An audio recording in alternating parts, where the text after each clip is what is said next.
Katapusang suspek sa pagpatay ug paglubong sa ilang kauban diha sa sitio Sambagan, Barangay Lagtang, Nasikop sa kapulisan dito sa Barangay Paglubong, Dumanjug. Armas ug shabu na sakmit sa posisyon sa suspek. Si Chona Carion sa report. Ang nasikop sa kapulisan sa lungsod sa Dumanjug mao si Christopher Quirante Amion, 20 anyos, taga Barangay Tabunok, Talisay City. Mato ni Police Major Arjolito Cabagnot nga nakadawat silang impormasyon nga didto nagtago si Amion sa bukirang barangay sa Manglungsod base usab sa koordinasyon sa Talisay City Police. Si Amion may usa sa mga suspek sa pagpusil, patay ug naglubog ni Junel Cabiluna.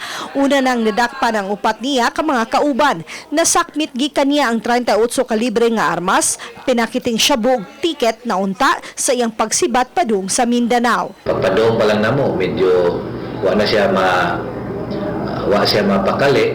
Kaso lang na corner siya, pagpangutana namo siyang pangan, gani di pa ganing siya mo hatag unya. Pagtanaw namo siyang takiliran dunay gabugdo, pagtanaw namo pagpasaka sa nina dunay armas. Giangko ni Amion nga siya ang nagpusil kang Cabiluna ug nanuli sila.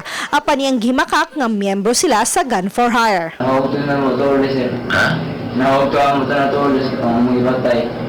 Nga naman, Kaya mangi ko ang kwarta na sir. pila may kwarta? 7,000 din. Uban ni Renante Quiñones, Chona Carion, Balitang Bisdak.